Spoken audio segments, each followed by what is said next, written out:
So dear students, आज हम बात करेंगे बेटा मशीन के लेक्चर 2। मशीन का प्रीवियस लेक्चर हम लोगों ने देखा था कि उससे रिलेटेड टर्म्स क्या है। आज हम प्रिंसिपल ऑफ मशीन की बात करेंगे, that is the lecture 2 of machine. So आज हम बात करते हैं प्रिंसिपल ऑफ मशीन की, कि मशीन किस प्रिंसिपल पे वर्क करती है, क्या चीजें होती हैं। आइए इसको समझने की कोशिश करते हैं हम लोग। देखिएगा बेटा, द प्रिंसिपल ऑफ मशीन कह रहा है, प्रिंसिपल एक सिंपल सा प्रिंसिपल है, the output work is equal to the input work. अगर मशीन वर्क कर रही है then it means output work और इनपुट वर्क इक्वल होगा। अब इस चीज को समझते हैं थोड़ा सा। देखिएगा यहाँ क्या लिखा है, the point eight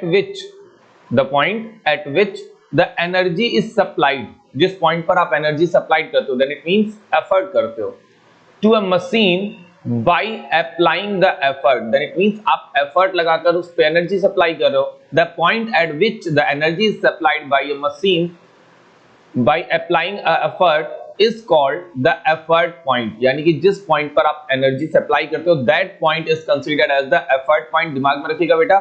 and the point where the energy is obtained by overcoming the load, और जो पॉइंट पर लोड की वजह से एनर्जी ऑब्टेन होती है, यानी कि लोड की वजह से जो एनर्जी मशीन को मिलती है that is called the load point, यानी कि जब आप एनर्जी सप्लाई करते हो मशीन में जिस पॉइंट पर that is called the effort point, और मशीन को जो एनर्जी मिलती है लोड की वजह से that point is considered as the load point. Okay बेटा, आगे देखिएगा, then it means the input energy. अब देखिएगा, ध्यान दीजिएगा, यहां पे सारा कॉन्सेप्ट आएगा, इसके प्रिंसिपल को समझना है हमें। इनपुट एनर्जी कितनी हुई, तो भाई वर्क डन ऑन इनपुट, जहां पे जिस पॉइंट पर आप वर्क डन कर रहे हैं उतनी ही एनर्जी दे रहे हैं।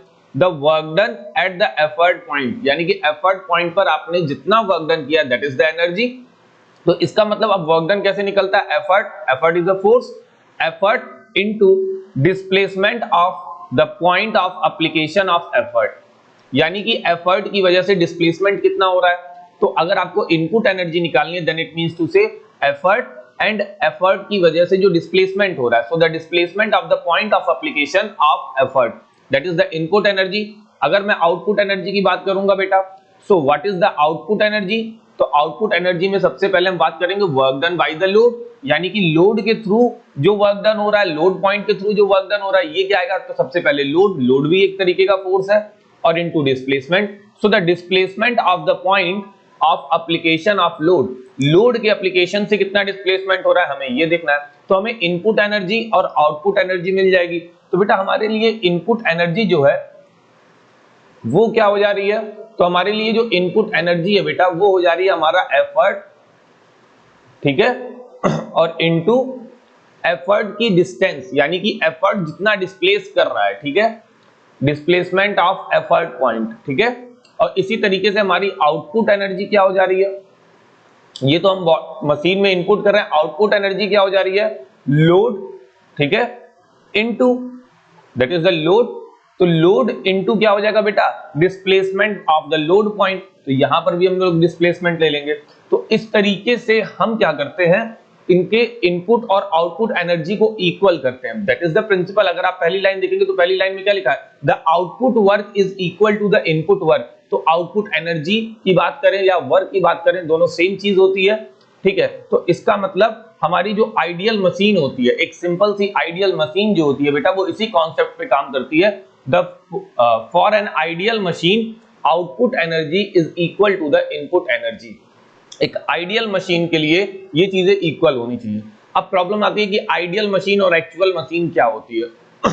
तो आइए बेटा समझ लेते हैं कि एक आइडियल मशीन होती क्या है, what is the means of N ideal machine. एक आइडियल मशीन क्या होता है, देखिएगा, N ideal machine is a machine whose parts are weightless and frictionless, यानी कि एक आइडियल मशीन ऐसी मशीन होती है जिसके पार्ट्स को, ऐसा नहीं है कि वेटलेस होते हैं, लेकिन हम उन्हें ऑन कैलकुलेशन वेटलेस मानते हैं और फ्रिक्शनलेस होते हैं वो, ठीक है। हालांकि एक्चुअल में माना जाता है इसको सिर्फ कि उनके पार्ट्स वेटलेस माने जाते हैं, और अगर वो आइडियल मशीन है तो उसमें फ्रिक्शन नहीं होगा, यानी कि फ्रिक्शनलेस होगा, so that which there is no dissipation of the energy in any manner, then means energy का लॉस कहीं भी नहीं होगा क्योंकि वेटलेस है। ठीक है, तो एनर्जी का लॉस नहीं। फ्रिक्शन लेस है तो एनर्जी का लॉस नहीं, यानी कि हमारी एनर्जी का लॉस एकदम नहीं होगा। देन इट मींस इसकी इफिशियंसी कितनी हो जाएगी बेटा, 100% इफिशियंट हो जाएगी ये मशीन। तो हमारी जो आइडियल मशीन होती है उसको हम ये मानते हैं कि that is weightless and the friction less, show cause of this machine the efficiency of this machine is 100%। तो इस वजह से इस मशीन की इफिशियंसी 100% हो जाती है। तो यहां पर जो वर्क आउटपुट आता है वो हमेशा वर्क इनपुट के इक्वल होता है। This is only for the ideal machine, but in the normal और द एक्चुअल मशीन्स जो होती हैं वो आइडियल नहीं होती हैं, उनमें कुछ ना कुछ लॉस जरूर होता है। देखिएगा, in an actual machine output energy is always less than the input energy। output energy जो हमारी आउटपुट एनर्जी होती है यानी कि लोड वाली एनर्जी, वो हमेशा इनपुट एनर्जी से लेस होती है। इंडिकेटिंग लॉस इन एनर्जी, वो ये शो करती है कि एनर्जी का लॉस हुआ। So the loss in energy mainly due to following reason. अब ये जो एक्चुअल मशीन में लॉस आता है बेटा, एनर्जी का लॉस आता है, ये क्यों आता है, इसके कुछ फॉलोइंग रीजन है। पहला पॉइंट, द मूविंग पार्ट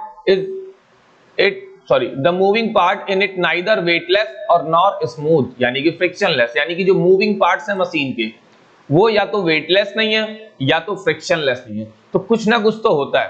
तो इस वजह से ये एक्चुअल मशीन है, यानी कि यहाँ पे 100% इफिशियंसी नहीं आती है। Next, the string in it is not perfectly elastic. बेटा देखिएगा, यहाँ पर स्ट्रिंग है, ये स्ट्रिंग लिख दिया गया है, that is string. The string is not perfectly elastic, यानी कि जो स्ट्रिंग हम यूज कर रहे हैं, but it is not compulsory कि हर मशीन में स्ट्रिंग यूज होता हो। इफ एनी, अगर स्ट्रिंग है मशीन में तो वो स्ट्रिंग परफेक्टली इलास्टिक नहीं है। अगर परफेक्टली इलास्टिक नहीं है तो एनर्जी का लॉस होता है। Is that clear? The third reason, it's different part are not perfectly rigid. इसके हर पार्ट परफेक्टली रिजिड नहीं है, यानी कि जो पार्ट्स को रिजिड होना चाहिए था वो पार्ट्स रिजिड परफेक्टली नहीं है, और इस वजह से एक्चुअल मशीन में एनर्जी का लॉस होता है। और इनमें से कोई भी एक रीजन हो सकता है एनर्जी के लॉस के लिए। फ्रिक्शनलेस या वेटलेस होना, स्ट्रिंग है तो उसमें इलास्टिसिटी का नहीं होना सही से, तीसरा इनके अगर मशीन है तो वो परफेक्टली रिजिड नहीं है। तो इस तरीके से बेटा हम देखते हैं कि किसी ना किसी पर्टिकुलर रीजन से एक्चुअल मशीन्स की जो एफिशिएंसी है वो 100% नहीं हो पाती है, ठीक है। बट इन आइडियल मशीन हम ऐसा मानते हैं कि आइडियल मशीन है, ठीक है, बट एक्चुअल में ऐसा पॉसिबल नहीं हो पाता। लेकिन हमारे सिर्फ एक मानना होता है कि आइडियल मशीन में हमारा जो टोटल आउटपुट एनर्जी होती है वो इनपुट एनर्जी के इक्वल होती है, और कॉज ऑफ दिस ये 100% इफिशिएंट होता है, क्योंकि इसके पार्ट्स को हम वेटलेस मानते हैं और यहाँ पर कोई भी फ्रिक्शन नहीं होता, यानी कि सभी पार्ट्स वर्क जब करते हैं तो फ्रिक्शन लेस वर्क करते हैं, किसी पार्ट का किसी के साथ कोई फ्रिक्शन जनरेट नहीं होता। Then it means the efficiency of a ideal machine is 100%, whereas the actual machine जिसकी आउटपुट एनर्जी हमेशा इनपुट एनर्जी से कम हो जाती है। कह रहा है the machine, the actual machine output energy is always less than the input energy, जिसकी वजह से इसकी इफिशियंसी 100% नहीं आती है, और उसके कुछ फॉलोइंग रीजंस होते हैं। Is that clear? Okay, next हम बात करते हैं बेटा relationship between the efficiency, mechanical advantage and the velocity ratio. देखिएगा बेटा, अगर हम इसकी बात करेंगे तो हमें इनके बीच में रिलेशन निकालना है। तो हम इनके बीच में रिलेशंस कैसे निकालते हैं, देखिएगा, समझिएगा। सबसे पहले हम वर्क आउटपुट और वर्क इनपुट की बात कर लेते हैं। देखिए, अगर मैं वर्क इनपुट की बात करूंगा, देखिएगा बेटा,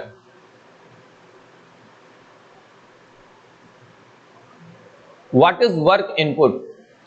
वर्क इनपुट क्या है, यानी कि एनर्जी इनपुट क्या है।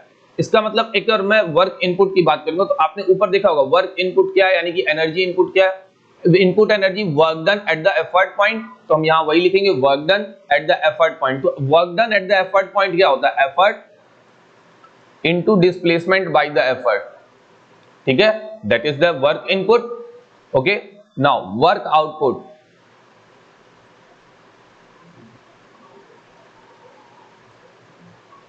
सो वर्क आउटपुट की बात करेंगे that is the load into the displacement by the load, okay. But the work input और वर्क आउटपुट हमको मिल गया, दैट इज द लोड और ये। बट हमारी जो इफिशियंसी होती है बेटा, दैट इज इफिशियंसी, हमारी जो इफिशियंसी होती है वो क्या होती है, efficiency, then it means eta is equal to work output upon work input. ये हमारी इफिशियंसी होती है। तो अगर ये हमारी इफिशियंसी है तो इसका मतलब हम और क्या लिख सकते हैं, सो द वर्क आउटपुट का मतलब क्या होता है बेटा, efficiency eta is equal to L into DL, यानी कि load into displacement by the load into effort into DE, ये हम लिख सकते हैं। अब हम यहां पे थोड़ा सा इसको सेपरेट करते हैं बेटा, देखिएगा eta is equal to L by E load by effort into displacement by the load upon displacement by the effort, ये हमने कर लिया। अब बेटा लोड बाय एफर्ट क्या होता है, हमको मालूम है कि load upon effort is equal to the mechanical advantage, तो मैं एल अपॉन ई की जगह मैकेनिकल एडवांटेज लिख सकता हूं। Okay, so L by, sorry मैंने एल बाई ई लिख दिया,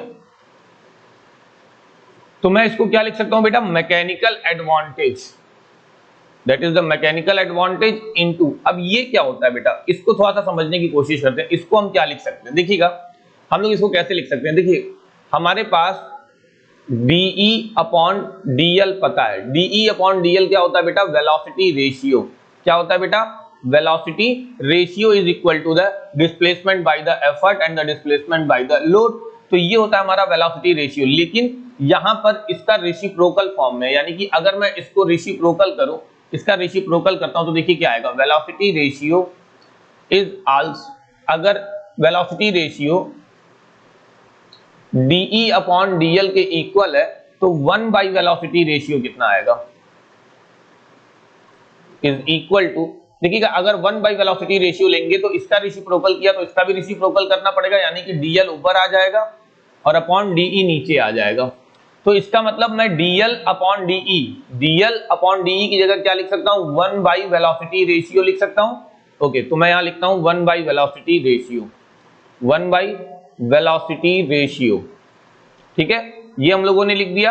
अब हमको करना क्या है कि ये जो वेलोसिटी रेशियो है ये डिनोमिनेटर में मैं इसको ईटा यानी कि एफिशिएंसी के पास ले जाता हूं, यानी कि efficiency into velocity ratio is equal to mechanical advantage, then it means mechanical advantage is equal to efficiency into velocity ratio, that is the beta relation between the mechanical advantage, velocity ratio and the efficiency, और इस तरीके से आप relations को find करते हैं। देखिएगा क्या आया है relation, mechanical advantage is equal to efficiency into velocity ratio, that is the relation.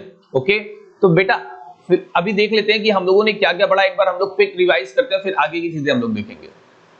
सबसे पहले हम लोगों ने बात की बेटा प्रिंसिपल ऑफ मशीन की, ठीक है। प्रिंसिपल ऑफ मशीन कहता है the output work is equal to the input work. एक तरीके से अगर मैं इनके आउटपुट वर्क और इनपुट वर्क की बात करता हूं तो हम लोगों ने यहां देखा है कि आउटपुट वर्क इनपुट वर्क क्या होता है। सीधे सीधे समझिए, ये एक तरीके से हमारा जो आउटपुट वर्क होता है और जो इनपुट वर्क होता है। तो आउटपुट वर्क या इनपुट वर्क होता क्या क्या है, तो जब हम बॉडी में एनर्जी सप्लाइड करते हैं और जिस पॉइंट से सप्लाई करते हैं वो पॉइंट हमारा होता है एफर्ट पॉइंट, ठीक है। तो इसका मतलब हम बॉडी में क्या कर रहे हैं, एनर्जी इनपुट कर रहे हैं, that is the input work. Input energy या इनपुट वर्क कुछ भी बोल सकते हैं, लेकिन बॉडी को एक एनर्जी लोड की वजह से मिल रही है at that point, this point is called load point, ठीक है। और उसकी वजह से जो डिस्प्लेसमेंट होगा that is called load displacement, displacement by the load. तो हमारी जो इनपुट एनर्जी यानी कि इनपुट वर्क या आउटपुट एनर्जी या आउटपुट वर्क, ये कैसे निकालते हैं, तो इनपुट एनर्जी हमारी निकलती है बेटा, ध्यान दीजिएगा, इनपुट एनर्जी कैसे फाइंड हो रही है, work done at the effort point, यानी कि effort into displacement of the point of application of effort, इस तरीके से निकाल लिया। आउटपुट एनर्जी कैसे फाइंड हुई, work done obtain at the load point, load point पर हम जो वर्क डन करेंगे उससे फाइंड हो जाएगी, यानी कि load into the displacement of the point of application of load. तो इस तरीके से हमने इनपुट वर्क या आउटपुट वर्क निकाल लिया, इसको वर्क कहिए या एनर्जी कहिए, बात एक ही है। तो हमारी जो आइडियल मशीन होती है बेटा, उसकी आउटपुट एनर्जी या आउटपुट वर्क और इनपुट वर्क हमेशा क्या होगा, इक्वल होगा। आइडियल मशीन एक इमेजिनेशन होती है, मानते हैं कि आइडियल मशीन का वेटलेस, उसके पार्ट्स वेटलेस होते हैं, फ्रिक्शनलेस होती है और उसकी इफिशियंसी 100% होती है। लेकिन ऐसा होता नहीं है, ये केवल हम मानते हैं। लेकिन जो एक्चुअल मशीन्स होती हैं वो 100% इफिशिएंट नहीं होती हैं, क्योंकि उनमें फ्रिक्शंस हो सकते हैं, उनमें अगर स्ट्रिंग यूज हो रही है तो वो परफेक्टली इलास्टिक नहीं हो सकती है, उसके बॉडी पार्ट्स जो हैं वो परफेक्टली रिजिड नहीं हो रहे हैं। इन सारे रीजंस की वजह से एक्चुअल मशीन कहीं ना कहीं 100% इफिशिएंट नहीं होती है। Is that clear? इसके बाद हम लोगों ने बात की बेटा relationship between the efficiency, mechanical advantage and the velocity ratio. तो हम लोगों ने क्या देखा, एक बार मैं आपको क्लियर कर देता हूं। तो हमने पहले निकाला वर्क इनपुट ये निकला, इसके बाद हम लोगों ने निकाला वर्क आउटपुट ये निकला। ओके, फिर अगर हम बात करते हैं इफिशियंसी की, इफिशियंसी क्या होता है, work output upon work input. ठीक है, work output upon work input that is the efficiency. तो हमने निकाला efficiency is equal to work output upon work input, इस तरीके से फॉर्मूला पुट किया। फिर इफिशियंसी में लोड अपॉन एफर्ट को हम लोगों ने अलग किया, फिर उसकी डिस्प्लेसमेंट को अलग किया। आफ्टर देन मैंने लोड अपॉन एफर्ट को क्या लिख लिया बेटा, मैकेनिकल एडवांटेज, और डीएल बाई डीई को मैंने 1 बाई वेलोसिटी रेशियो लिख लिया। सिंपल है, क्योंकि उस वेलोसिटी रेशियो हमें क्या होता है ये पता है, तो हमने 1 बाई वेलोसिटी रेशियो लिख लिया। ठीक है, अब इस वेलोसिटी रेशियो को हम इस साइड में ले जाते हैं और मल्टीप्लाई, यानी कि इफिशियंसी के साथ हम उसका मल्टीप्लाई कर देते हैं, तो आ जाता है mechanical advantage. Then finally mechanical advantage is equal to the efficiency into the velocity ratio, और इस तरीके से हमने रिलेशन फाइंड की। ओके बेटा, फिलहाल आज के लेक्चर में इतना ही। इसके बाद जो नेक्स्ट लेक्चर होगा उसमें हम लीवर्स पढ़ेंगे, उससे रिलेटेड चीजों को देखेंगे। ओके ओके बच्चा, गुड बाय, बाय बाय।